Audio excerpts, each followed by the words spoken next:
Hi. I guess first off want to absolutely not echo what Paul said. Please don't be brutal to me if you can speak to me. Yeah. I mean, not all his other stuff, that was fucking great, the play, but obviously, yeah, not that, I can't take it. This is called the EEL Pyramid Scheme. This was originally written in a shepherd's hut in the middle of nowhere in Dumfries and Galloway, if anybody knows where that is. Yeah. Oh, amazing, good. So it feels really extraordinary to see it like coming to life in a room full of really sweaty and really talented Scousers. But it has been like a really incredible day watching these people make this happen. I've travelled down from Edinburgh, and it's been absolutely worth every second of it. It's a short, like, self-contained play. It's sort of about like male friendship and men's inability to actually speak to one another about anything above the level of, like, I don't know, radiator bleeding or Arsenal or something like that. Yeah, well, thank you. Come and chat to me afterwards. I'm an even shitter networker. Andrew and I had locked our bikes to the edge of the gate on the way in. From the outside, the pub was identical to hundreds of others in England. Textured, cream painted render, a sandwich board boasting unlikely home-cooked food, and a car park decorated with empty salted nuts packets. We've been friends since university, and are close in that slightly guarded way that means conversations of any depth are rare and to be negotiated delicately with a hint of distaste. This being the third day of our holiday, we had already covered mortgage rates, the paucity of tapas in the Wolverhampton area, and were occasionally touching on the more personal. He'd mentioned a vague dissatisfaction with teaching and had wondered whether it was too late to start a ska punk band. I muttered something about always following your dreams and tried not to look him in the eye.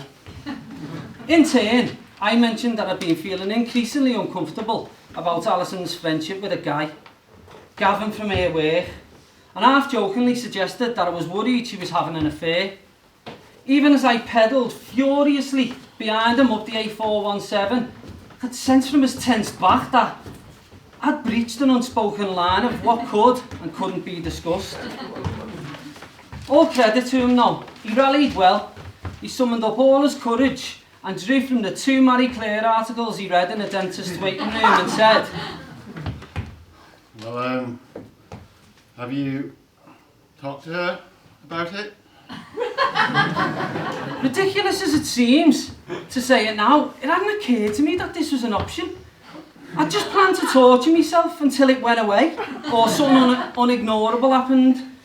But once he said it out loud, there seemed to be some merit to the idea, although it did make me feel a bit sick. We planned to find somewhere to eat along the way, so when Andrew asked, What about here? as I looked at the sign of the Lion flag, it made as much sense as anything.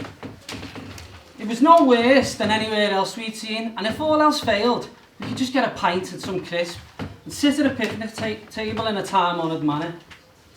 As we selected our table, my phone pinged with a message. Hey! From Alison. Can we chat later? I need to tell you something. It's about Gavin, it said, ominously. I felt sick. You right, mate? I'm not sure. A message from Alison. Okay, I'll go get the pints. He paused as if he was going to say something else and then said, You're probably going to need some crisps. I'll get a few packets. I stared over at the fruit machines for a bit and started picking at a beer mat in front of me. It must have been one of those camera type places. The advertised beer was called Futtock's Welt or Filthy Vicar and was accompanied by a coloured illustration of a cheerful woman emptying a chemical toilet. There was some comfort about slowly shredding this damp piece of cardboard onto the surface below. I was beginning to feel a bit calmer when from out of nowhere I heard, Sexual frustration, apparently. That's what they say anyway, isn't it? I looked around and was surprised by it to see a grimy-faced man with a thick beard standing next to me. He had appeared silently and was now peering from beneath the sort of squashed brown beret. I realised now that I was only now taken properly in my surroundings, and apart from a few photos on the wall, there was none to make this place memorable. The pub was empty, so it seemed even more remarkable that I hadn't noticed my new friend approaching. Tearing up beer mats like that? Sign you're not getting any, isn't it? I'm not sure I followed. I protested, but he somehow took that as an invitation. Join you, shall I? As my putative companion settled down onto his stool, he released a thick cloud of dust. He smelled strongly like sheds. His thick woolen jumper was covered in flecks of what was hopefully loose tobacco. The ragged cuffs of his faded olive corduroys rested precariously on what looked like a set of deck shoes. I glanced around to see if Andrew had noticed him, but he was on the other side of the bar, trying to attract the attention of the landlady, who was attempting to flirt with the barman as he unpacked toilet rolls from a huge box. You ever seen a man poach an egg in his pocket? I don't think I have. Didn't think so. You ever seen a man so lonesome that he marries a beautiful, glistening cod and becomes lost to mankind? Oddly, no. Didn't think so. You're not a seafaring man then, are ya? Well, I've been on the odd cross-channel ferry, like, but I don't think that's what you mean. As you can imagine, I was somewhat taken aback by this line of questioning, but even more so by what happened next. You've got woman trouble, haven't you? It's been a while since things have been physical, hasn't it? What? It's none of your business. Those beer mats tell a different story, my young friend. There's no shame in it, and I might be able to help you. With all due respect, I very much doubt it. Never judge a book by its cover, young man. There's a lot I could teach you. You know much about eels? Not really, no. Didn't think so. An extraordinary creature is the eel. Ancient, you see, on a perpetual quest of love. The European eel is called Anguilla anguilla in your Latin. They swim up to 10,000 kilometers to spawn. 10,000 kilometers! They set off from the cozy rivers across the Western Europe that they've spent their whole lives in. They meet up near the Azores and then off they go to the Sargasso Sea to spawn. Millions of them! But you know the extraordinary thing? No one's ever seen them at it! There's no scientific record of the sacred act of eels in Congress in the wild. What do you think of that? I mean, it's extraordinary, I've got to admit. I don't see what that's got to do with me. Patience, boy, patience! Now, eels is a creature mired in mythology. It's always been said that if you do right by an eel, he'll do right by you, if you know what I mean. No, I don't. Do you love this girl, or do you not? Well, yeah, I think so. And you do what you had to fix things? Yeah. Good, very wise. Now, like I say, the eel is an amorous creature. Your Anguilla is born at sea, then makes his way to the safety of the rivers, lives there for years, then heads west for many months to spawn. What do you think happens then? I have no fucking idea. He dies! Drops down dead. He's found his mate, enjoyed a few months of exquisite pleasure, then BAM! All over. I could see Andrew glancing over every now and again, but he was deep in conversation with the landlady. He was now picking up sodden toilet rolls out the sink, where they'd been dumped by the exasperated barman. Every time I tried to catch his eye, he was looking the other way. But this is all extraordinary, but I still don't understand. What the fuck's it got to do with me? Fair enough. You're keen to cut to the chase.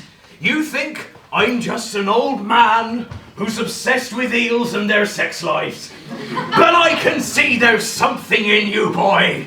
A part of you that's wondering how this whole eel business could possibly have a bearing on you and your good lady. Well, I'll tell you. Every woman is impressed by adventure, right? Excited by the thrill of discovery. Enthralled by a man who recognizes an opportunity for investment. What if I was to tell you that there is a ship that will be heading to the Sargasso Sea? What if I was to tell you that there is a lot of interest in the mating habits of eels? And I could give you the opportunity to invest in an exciting new eel research trip. All you'd need to do is front a bit of cash and get a couple of friends to invest in it too. And then you... All this is just another Ponzi scheme. I know exactly how that works. You recruit me, I recruit 3 other dickheads, and so on. That's fraud you're talking about. That's some kind of fucking eel pyramid scheme. It is, my boy! But not in the way you mean. It's not that sort of pyramid. It's a scheme to raise money to capture footage of an eel pyramid. You see, I've not been totally honest with you. When I said there is no specific record of the spawning of eels, that was true. But that doesn't mean there hasn't been sightings. It doesn't mean that there hasn't been stories. You heard of the Turks and Caicos Islands, boy? Vaguely. Wonderful people, the belongers. Very respectful of the eel, big part of their culture, you see. They tell stories of an eel pyramid. A great swirling mass of eels on the seabed, wide at the bottom and narrowing at the top, where the biggest eel straddles them all on the tip like a colossus. Triumphant in ecstasy as millions in his kind bring themselves to completion simultaneously.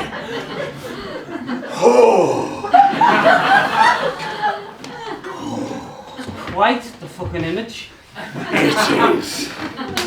What a thing it would be to behold. But you could be part of it. A research mission, I mean, not the pyramid itself, for obvious reasons. For a small outlay of cash, you could join that team, travel through the Azores, and witness the majesty for yourself. Look, I'm a fucking quantity surveyor from Skem. I don't join lunatics on cross-Atlantic missions. I hear you. It's quite a thing to get your head around. But you've got it in you, boy. I knew it as soon as you came in. I said to myself, there is a boy built for adventure. And what's more, that girl of yours couldn't fail to be impressed. She'd fall at your feet. You wouldn't be wasting good beer mats then, I can tell ya. I'm going to need some time to think about it. I don't want to rush you. Take your time.